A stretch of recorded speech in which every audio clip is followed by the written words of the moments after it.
Good evening. Good evening. So excited. It's going to be awesome. I love it when we have a small crowd because I think it's going to enable us to do something we couldn't if we had a whole bunch of people. Do you have one of those for me? No. What one? No, not now. I'm a little jealous, but it'll enable us to do something a little more intimate. I think you'll be able to leave with more of what you want to leave with rather than a generic type of presentation. I'd like to hear your questions and your concerns. And I'll start off with, what's hard about being in the American family today? What are the difficulties that the family faces today? Whether it's kids, through marriage, all over. What's hard about that? Yeah, John? Everybody's schedules have them completely disconnected. They'll never talk to each other. Okay, so just the busyness and the schedules of doing a whole lot of good things, but yet not getting to talk to one another. Yeah, missing each other coming and going. That's big. It is big. The influence of media on kids. Okay, in what way? The influence of media for the kids? Over-sexualized and just the, the language, just everything. Okay, It's just, over-sexualized, the language. And as Ron and I were talking last night over dinner, which, by the way, what was it, Moonlight? Oh, my word. Have y'all been there? If you haven't, I started tearing up when this mountain of chicken came up. I took a picture and sent it to my wife, and she was like, I could see her shaking her head. It was awesome.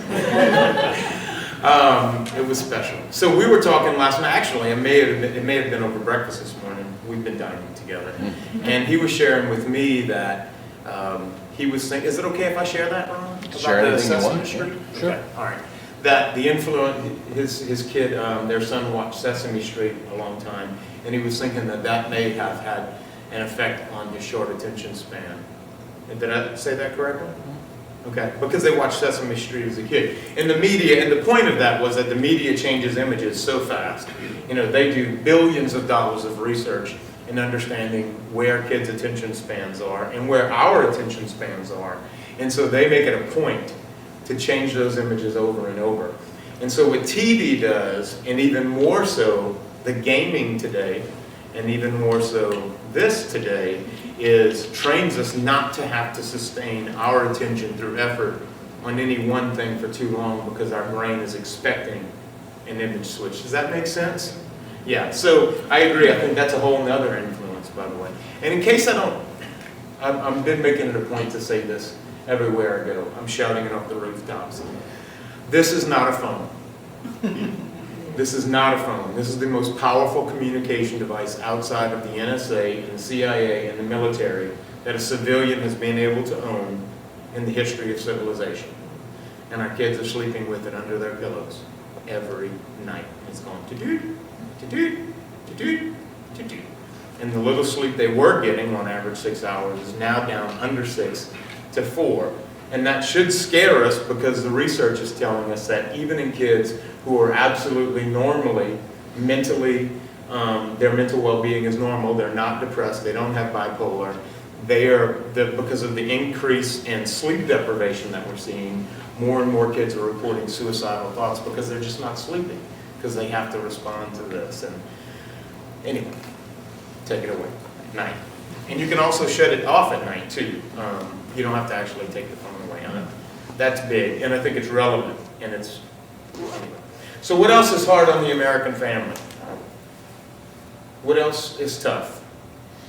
Definition of family, just, mom, dad, divorced, mom, dad, Yeah. remarried, mom, dad, configurations, who's living in the house. Yeah.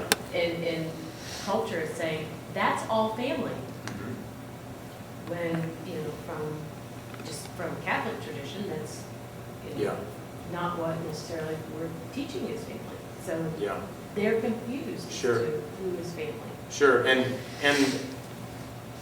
in terms of that, I guess what I would say is that what we have inherited as the traditional family, even in a smaller sense today, I think, than it used to be. There used to be much bigger families overall than there are today, as we were talking about over lunch. But not only that, the increase in broken homes and homes where mom and dad aren't together and how many times they've been remarried is modeling, and I hear the concern, what I'm hearing you say is The concern is that that's modeling for kids the way it's supposed to be. The culture reaffirms that through TV, media, and images.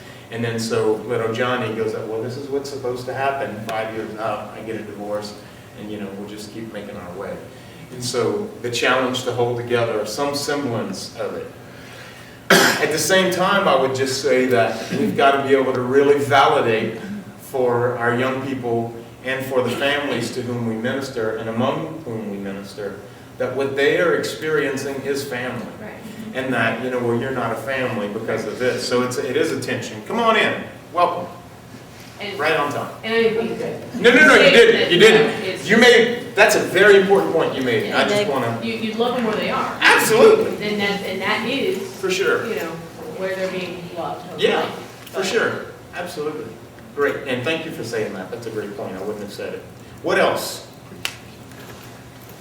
Yes, I was ma'am. also going to say, one thing that makes it difficult keeping family together is they, so often geographically, everyone's located in Ooh, an area. yeah. And I think that, and I'm fortunate that we can still drive like 5 or 6 hours for the furthest one away, but for them to get together, it's really an Yeah. effort to try to get That's right. everybody with their schedules. That's right. That's right. Exactly. That is a great point. Geography, is a really big obstacle. For not just for the family, and I think we're seeing it as churches too. Geography can be a real. The busier families get, the further apart and more spread out we get. Anything else? Well, let's start. Actually, I'd like to. Well, I guess it would be relevant for you to see a little of who my family is. And if I have this little thing here,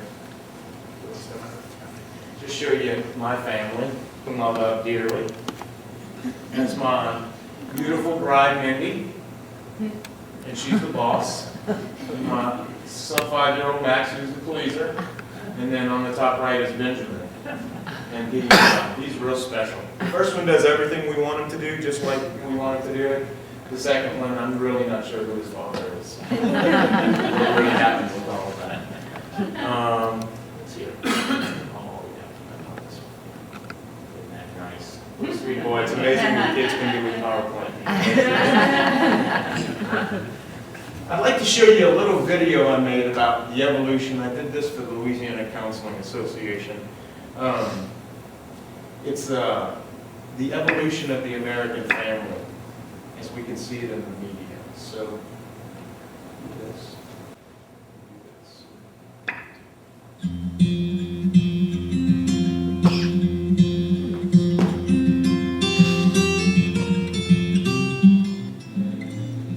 Before we begin, since this is Aunt Bethany's 80th Christmas, I think she should lead us in the saying of grace. I know they say you can't go home again. I just had to come back one last Pledge time. allegiance to the flag of the United States of America. You don't know me from Adam, but these handprints on the front steps are mine. Up those stairs in that little back bedroom is where I did my homework and I learned to play guitar. And I bet you didn't know, under that live oak, my favorite dog is buried in the yard. I thought if I could touch this place, I'll feel it. This brokenness inside me might start healing. Out here it's like I'm someone else. I thought that maybe I could find myself. If I could just come in, I swear I'll leave. Won't take nothing but a memory from the house that built me.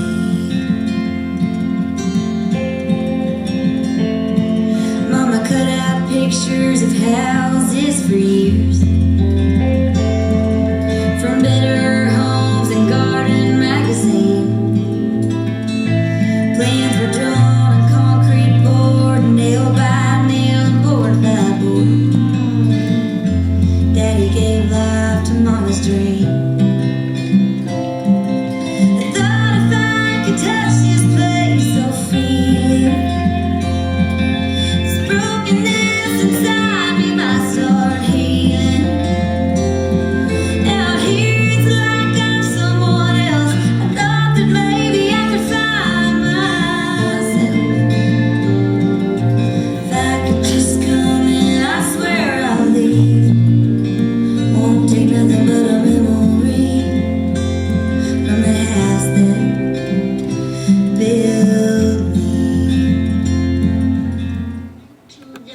republic for which it stands. One nation indivisible, with liberty and justice for all. Amen. Amen. You know, one of the, as I was putting that together, I think in the mind of a lot of my generation, in the 1950s, the family was perfectly normal. And when you look at the Andy Griffith show, from Opie Taylor, you know, even back then, even as early as Bambi came out, you know, Disney really started introducing to us non-traditional families. And it's been that way for a really, really long time. So that didn't just start happening today, and that's where most folks are at. They're in a non-traditional family. And, you know, if the point, you know, that's what I love about Miranda Lambert's song, you know, The House That Built Me. And for her, it was a physical structure, you know, that it was the house. But, you know, as I very briefly got to visit with Miss Carolyn and John over the last couple of days, it's been real clear to me that over their lives, they've moved a whole bunch of times, you know, all over. And that their home is something that transcends a physical structure. That it is the love that they get from their mom and dad and from one another, and good times and bad, and sickness and health until death do us part. And you know, that's a real gift, and we can give that. As the world consistently changes, as wood changes to brick, maybe to vinyl siding, however that goes, the one constant that can remain is the love that happens at home. And love doesn't just happen, and that's kind of what I want to talk about tonight. Love happens because we choose to love, and we learn skills that communicate love, especially to our young people, in a certain way. Does that make sense? Is that what? So I guess what I'm wondering is that I don't want to try to eat an elephant in one bite tonight. I would try to eat a steak in one bite, but not an elephant. And this, I think, is somewhat of an elephant. What would you guys like to hear more about? What would you love to hear this big bald yapper in front of the room speak on? The state of where young people are, marriage, family, all of it. What would you like to hear about? Because I get a sense that maybe, I don't know if marriage is where, you know, I can talk about that, but if you're, I know some of you came here tonight because your kid said, hey, you need to come listen to this guy. And I can talk about where youth culture is today, you know. Help me. Yeah, John. One thing I'd like to learn more about is communication with the teens. Okay. As they reach that age and they get more disconnected, what kinds of tips can you have in Okay. bringing that together? Absolutely, and I know one of the handouts on that. Is that of interest to everyone else here too? Okay, definitely.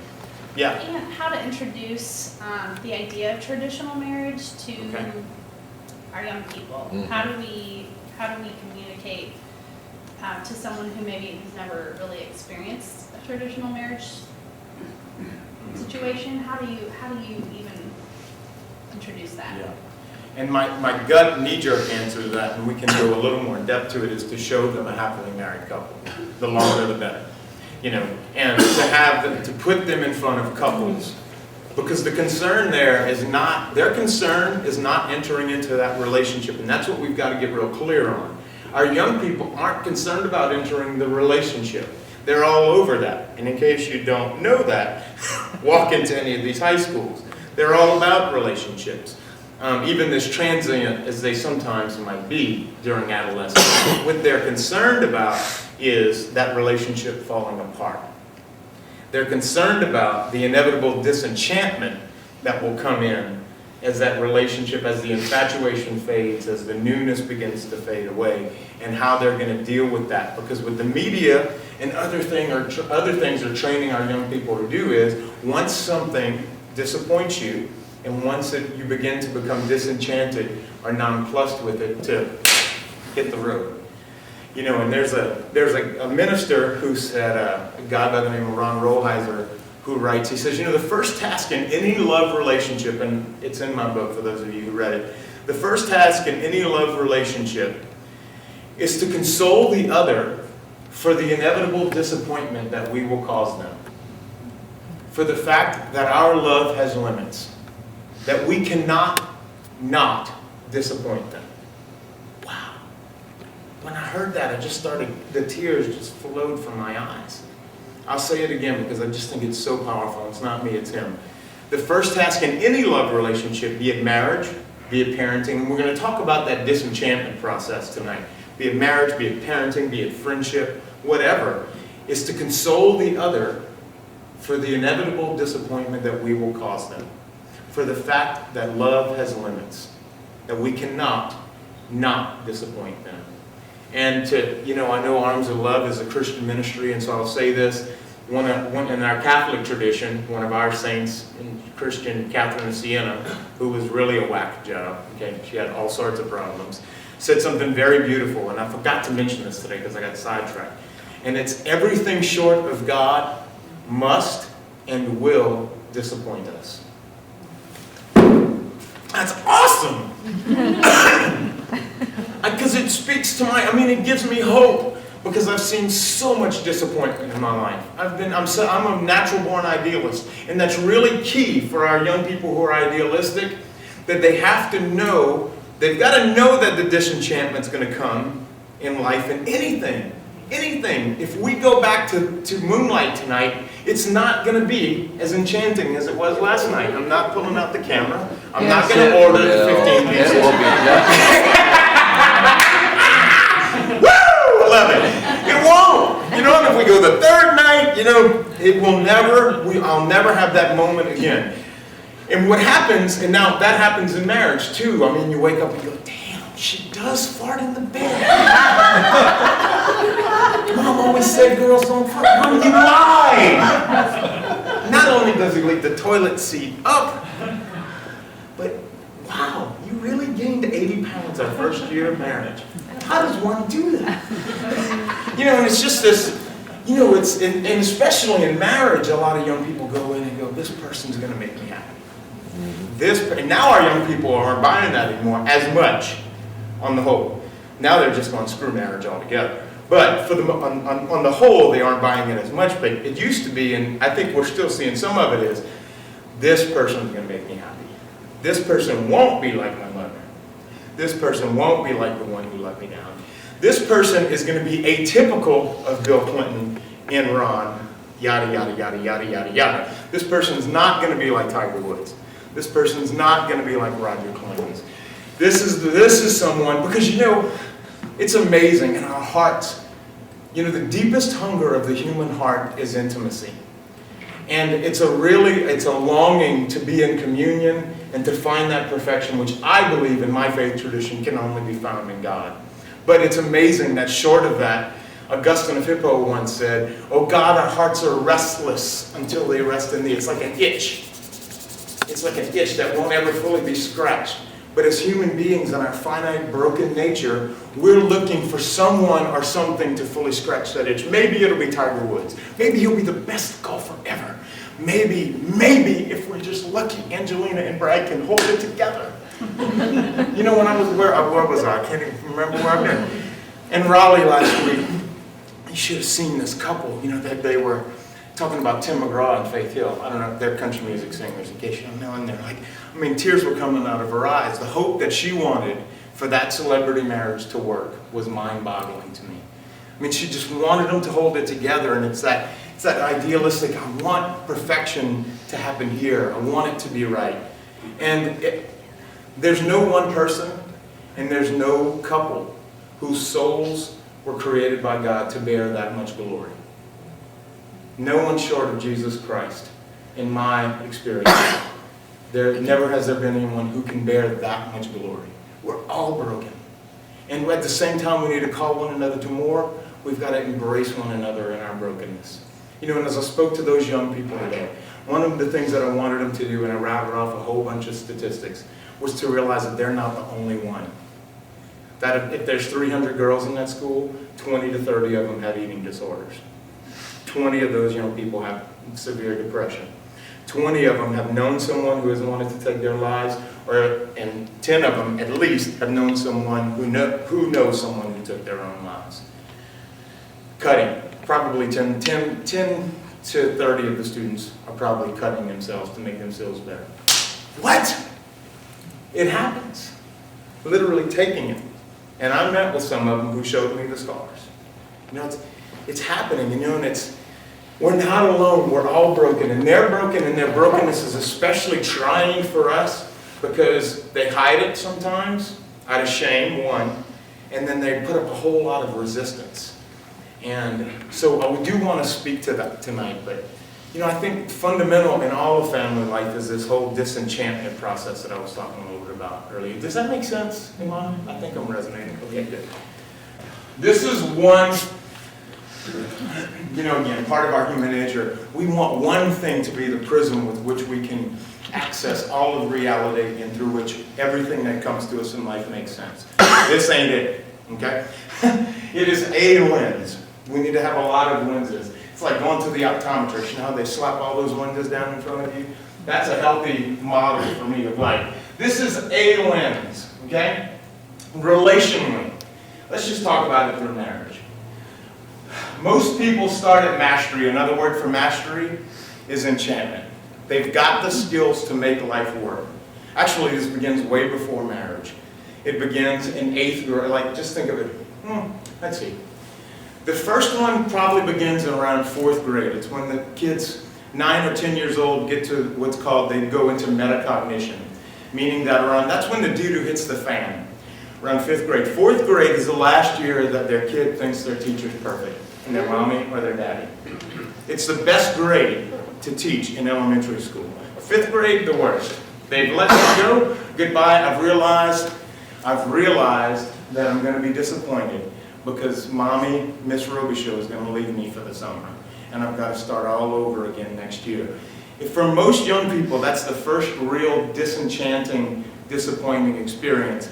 But developmentally, right around that 5th grade year, they go from these beautiful little things in between 5th and 6th grade year transform into these devilish, demonic creatures that you don't even recognize. What happened to my sweet little kid? They've learned to think about how they think and to think about how they feel and to see themselves. It's kind of like they get a little bitty observer outside of themselves.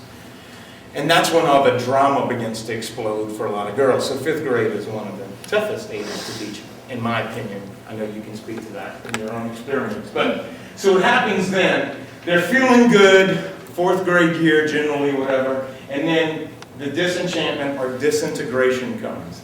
And here's a word you can put on that. Pain. Pain. We can put a whole lot of words for it, but it's pain. It doesn't feel good. Sometimes it takes me 40 minutes to get one of my clients in a counseling session. I'll say, how does that feel? Most of the time we'll just go to our head. Well, I didn't really like it. That's not a feeling. Well, it just feels like he doesn't like me. No, that's not a feeling. Boom, boom, boom, boom, boom. How did that feel when he told you he didn't want to date you anymore? It felt bad. That's a feeling. Bad. It felt like pain. And disintegration feels like pain. It's like, okay, I'm in 5th grade and now I don't have all the skills I need and things are beginning to fall apart. Well, we begin learning those skills again and we start reintegrating them. We come up on the build and then we'll get back to mastery. And up until we're about 21, this happens usually around every 3 years. And then after 21 or so, it begins on what we generally think of as a 7-year cycle. Hence the term, the 7-year itch. This is really kind of what happens beyond that. This happens to everyone. It happens in our jobs, in our marriages, and in all of our relationships. So you can imagine just kind of thinking, and we come back to mastery again, and things feel great. And then for the idealist, we're like, oh, okay, things are going to be good forever again. And they're not. And things do fall apart. And some folks go, Roy, that sounds awfully fatalistic. Well, no, I'm not. It's not fatalistic. We're going to go back through again. But life is not meant to be. And that's an expectation that I talk to young people about all the time. Let's talk about your expectation that life's going to be perfect, fair, and always feels good. And because it's an unknown expectation, but they have it. And when the things start to hit the fan, it's like, whoa, it's not just disenchanting, it can be traumatic. And that's when we see a lot of acting out, a lot of real interesting behaviors. This also happens in parenting. You can see how this will happen as a parent, right? Okay? I'm already starting to experience it with my little one next. I'm figuring out that he's probably smarter than me at 5, and that doesn't feel good. He's anticipating things I'm going to say. I'm like, I'm learning not to say guess what anymore, because he already knows. I know, blah, blah, blah, blah, blah. That was disappointing. Thanks for letting Dad have that moment. Okay, now that's at 5. Okay, then they get to 6th grade, middle school. Whoa, man, I thought I had this whole parenting thing figured out. Now my kid's coming home and asking me what oral sex is. Woo! Leave that in. That's important. And it's real. Oh, don't talk about sex, Roy. What? That's part of the problem. It's part of the problem in our marriages. It's amazing to me how many couples come in 20 years out and they've never talked about their sexual relationship. And I'll do an assessment of the different areas in their marriage that are working and not working. And the lowest scores are happening sexually. God gave us that as a gift. But this puritanical notion that we can't talk about it, you know, comes from our natural cultural taboos, and that's okay. But it's killing our families and it's killing our kids, which is why I can stand in front of you today and tell you that the vast majority of young people with whom I've worked have had their first conversation about sex with me. And that's a shame. My boys aren't going to have their first conversation about sex with their youth minister. Let me tell you that right now. It's going to happen with Dad. And that's real important, but it's like, but it feels awkward. And this is what we were talking about at lunch. People are like, I'm never having lunch with Roy. You're like, I'm going to be damn careful of what I say. So how are things, Roy? Start writing down questions to ask. Yeah, but what was I about to say? Awkward. We were talking about at lunch the other day. When something feels awkward, it like hits this little button in the back of our head that says, run like hell! And that's what people generally do. If it feels awkward, get out! I gotta go. And most of the time, what needs to happen is we need to go into that. We need to lead into the awkwardness, lead into the uncomfortable conversation. And as I told your kids today, their success in life, even if you don't care about the emotional stuff, and this is where I was really trying to talk to the coaches, if you don't get into the whole emotional thing, and this is where I tried to bring in the administration, think about your success. Your success in life is directly proportional to the number of awkward and uncomfortable conversations you're willing to have. It's true. People go, Roy, how did you get to be able to write 3 books? I said, because I've been told no over 500 times. You know how it feels to pick up the phone and hear over 500 times in one summer that you suck? Not good. But I got 2 book deals out of it and a column. Now, it took 4 years for that to kind of happen. But that's just one type of success. But more importantly than the financial success or the job type success is the emotional success. It's to be able to pick up the phone and hear my wife's voice tonight. Maybe some disappointment. Maybe she's definitely missing me. Things are going struggling. I got 2 options there. I can pretend like I didn't hear it. Go, oh, well, all right, baby. Well, that's awesome. Things were great today. I guess I'll talk to you tomorrow. That's real easy to do. Okay, and I'm a talker. I got words and words in my swords. Okay? Or I can go, I can't even begin to imagine how hard it's been on you to have me away from home for 6 days. Not that I'm the savior, but you know how much I love you. And I really want to be there, and I can't wait to see you guys in Texas. I'm going to start crying. Seeing you guys in Texas on Friday, because I really miss you, and I love you, and I know that Benjamin's driving you up like a bat out of hell. And so we can do that, you know, and it can be, you know, let me say this, because this is as real as I can be. And if I'm nothing else, I'm real.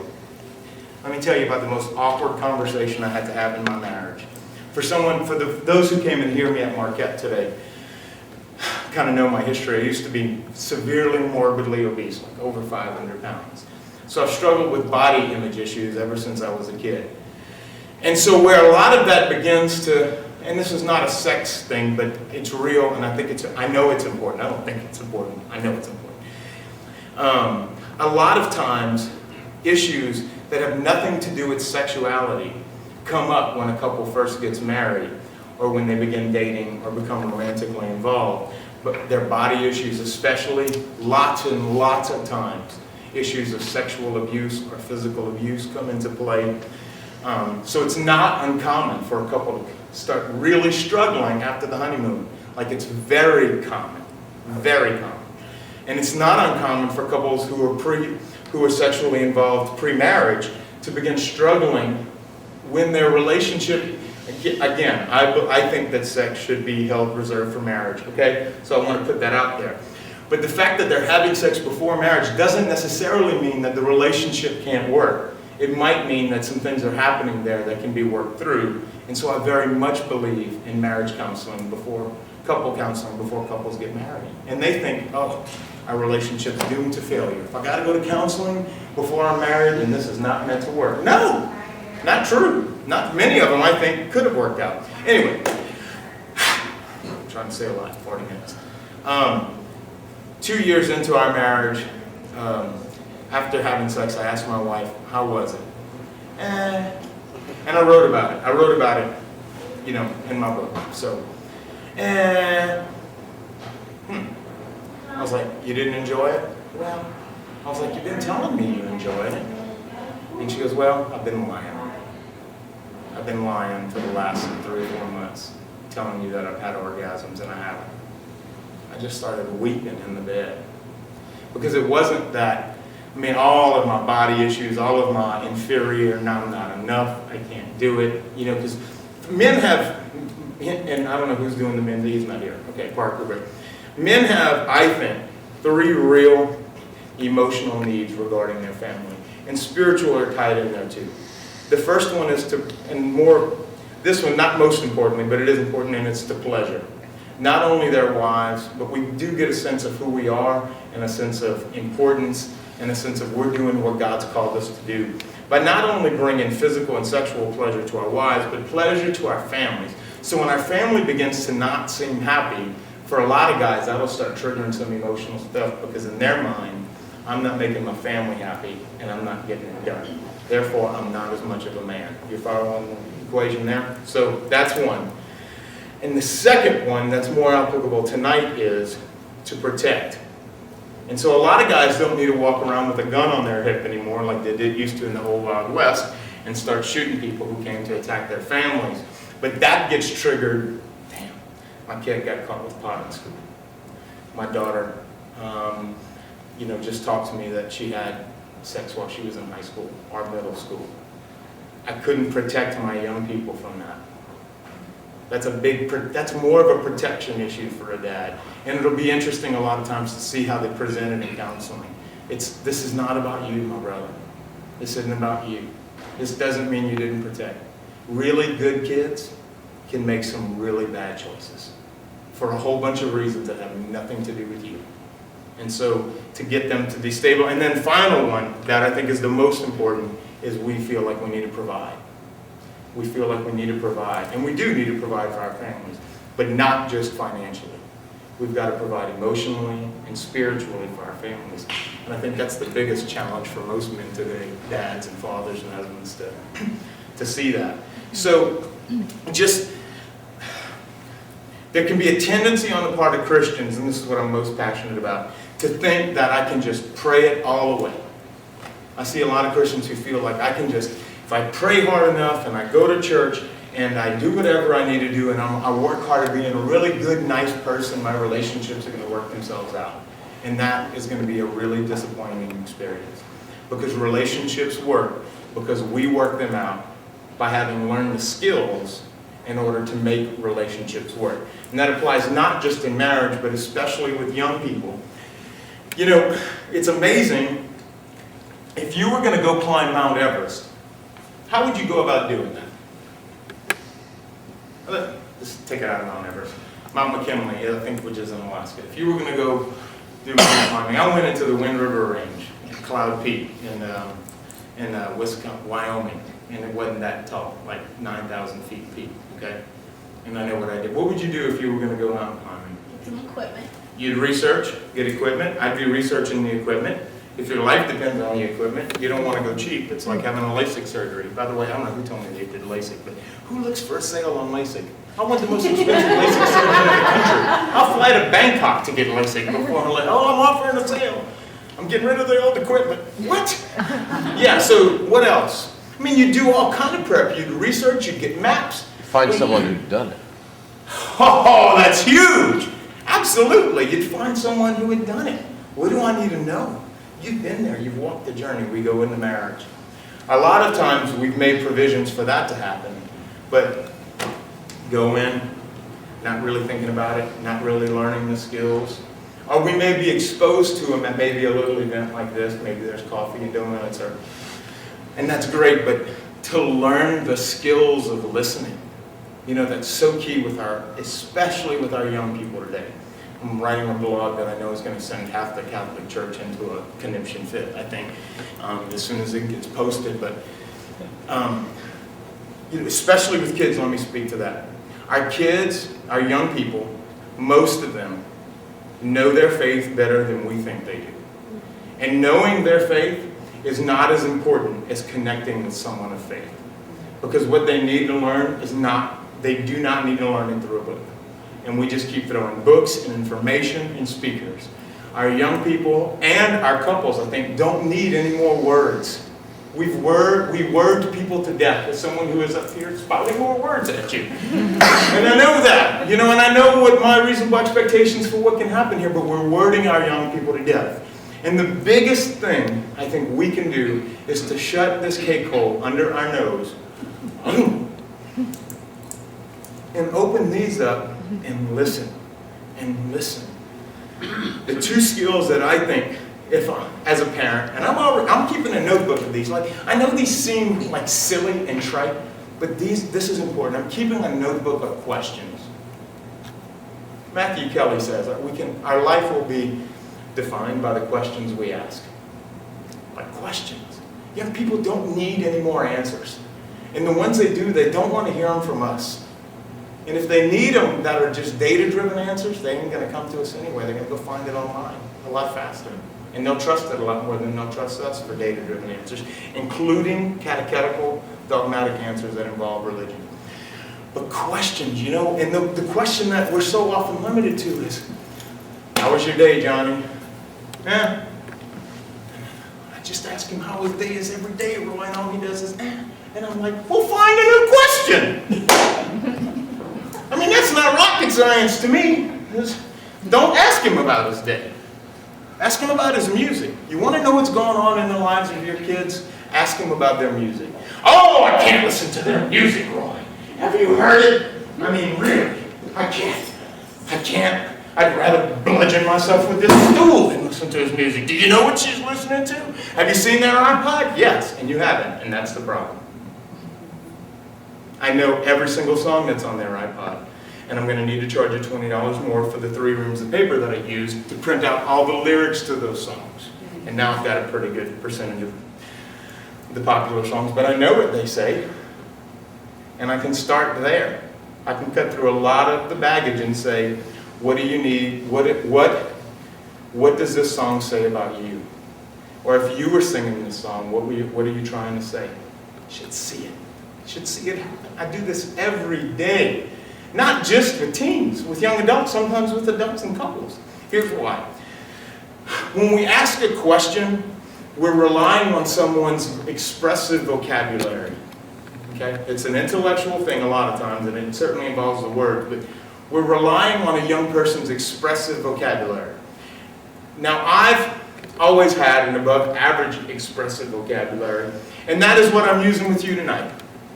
You're hearing my expressive vocabulary. And counselors, we tend to broaden them. Women tend to have a wider range of emotional vocabulary they can pick from to express. Men tend to have a smaller range. Young people all have a smaller range that gradually increases as they grow. So when we ask them the open-ended question, like, how was your day? We're going to get fine. Okay? Here's what they're not likely to say at 13 years old. Well, you know what? Ever since the beginning of the year, I've been having some real concerns, and I really haven't set healthy boundaries for myself, and really got my friends' buy-in on us as a group setting some healthy boundaries so that we can be a real witness and express who we are and tell folks, what? What do you expect them to say? You're going to get fined every time? Twice on Sunday. Twice on Sunday. And so what would be better to do is to take the freaking iPod, plug it into the stereo. You can find out how to do all this on YouTube. Plug it into the stereo and listen to the music that you hate. Because the behavior that you're trying to influence, The best chance you have to influence the behavior you don't like is to practice radical acceptance of that behavior. Now, I didn't say condone, but I said acceptance. And there's a difference between accepting and condoning. I accept you. I accept your music. And I know that this, and see, here's the thing, and I want you to know that, I connect the dots here. I know that this music is a bad influence on you. You don't need to say that. They know you're thinking that already. And we don't need to say it every day. They know. You ain't heard it once, they got it. There. In. Okay? So I know it, you know it, we all know. Okay, so let's listen to it and see what's in there. And then if the lyrics are especially angry or hard, what does that say about you? What's this say? What's going on inside of it? One parent, and I have her and the young man's permission. No, the story I was going to tell, I don't. Okay. But I'll just generically say folks will come in and they're young, outside of music. Let's say they're obsessed with a particular thing, and the parent will say, I just can't sit and talk to them about that. Roy, I cannot talk with my daughter about marijuana. I was like, okay, you can talk to her about it now, or we can wait down the road and you can remortgage your house and spend $35,000 to talk to her about it during family week. Which would you prefer? I'm $100 an hour. They're over $1,000 a day. And I can tell you with the surety that my belt is stretching right now from the Mexican food that I ate for lunch, that is where she's headed. And that's where you all are headed. Which would you prefer? We've got to be talking about these uncomfortable things, not only in our marriages, but also in the lives of our young people. We've got to be risk. And you know, I am not raising a teenager. I dread the day that I find out information that my son is harming himself, if that happens, or that he's contemplating suicide. Having been there, I know that feeling of desperation really well. And so as a parent, I can't say, I know what it feels like to have the thing you love more than anything else in the world tell you that it wants to hurt itself, or has been hurting itself. But those are conversations. And you know, we're so adept at putting up nonverbal signals that say, I don't want to hear about this. I don't want to hear about this, or avoiding it. Teachers do it all the time, and when I tell teachers, I was like, I know you see the pain in those kids' eyes, and then you go to 3+2. They don't need you for 3+2. In fact, if all you're doing is 3+2, you're going to be unemployed in 6 years. They're going to be able to get that elsewhere. That kid needs you to look at the pain in his eyes and ask him how things are going at home, because they're probably going badly. And you know, we see it, we can see it, and some people can't see it, but we can learn that. And so the biggest skill in communication is listening.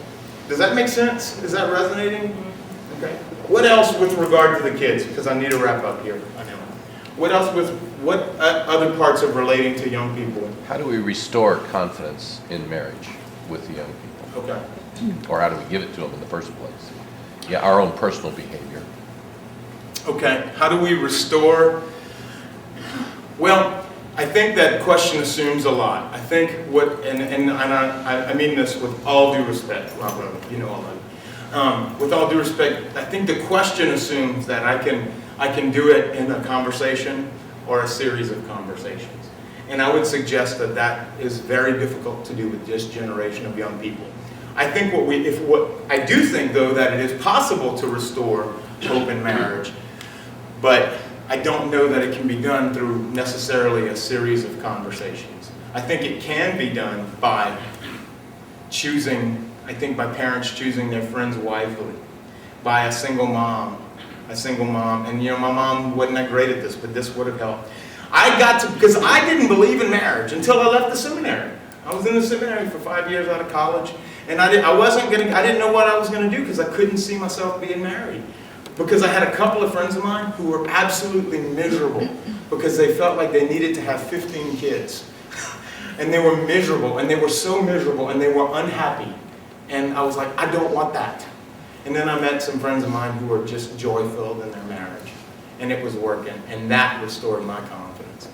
I don't know that words are going to do it. I think they're going to have to see happily married couples. I think we need to do the best we can to expose them to folks who are happily married and who have positive views of marriage over and over and over in the best we can.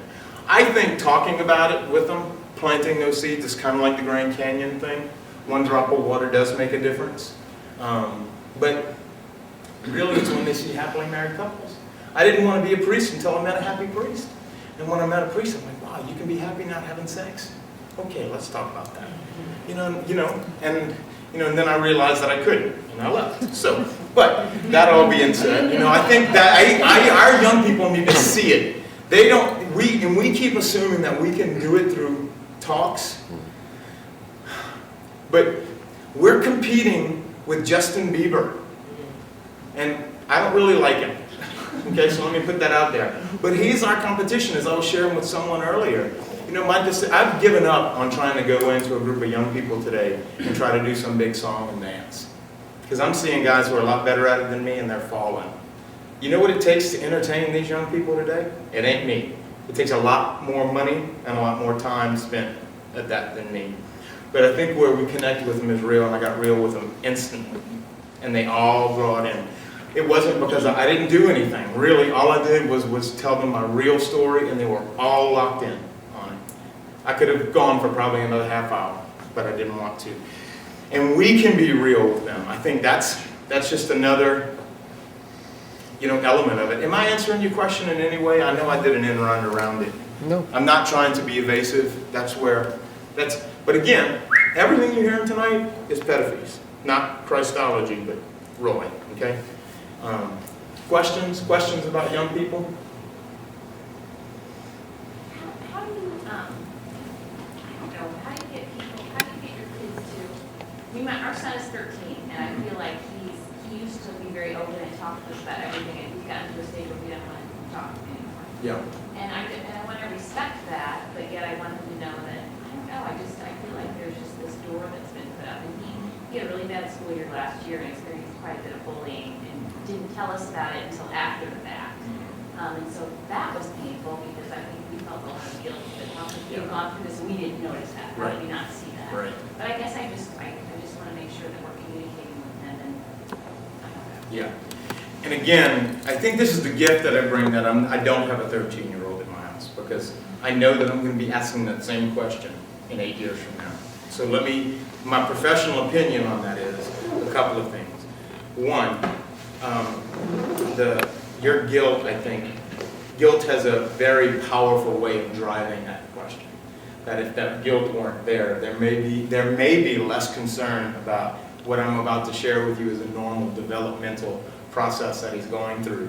He's getting flooded, his body, he's post-pubescent, he's pre-adolescent, and his body is just like, wow! It's like going ape all over it. And he's growing and he's changing and his hormones are changing. His brain is growing at a rate that you cannot even fathom.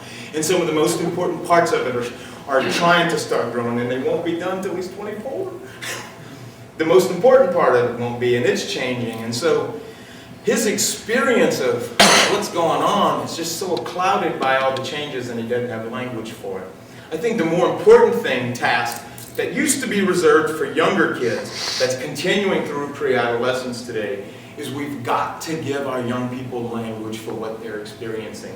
And in ministry, when I was asked, and please help me get back on track, when I was asked, what would you do differently if you went back into a school today and did high school ministry?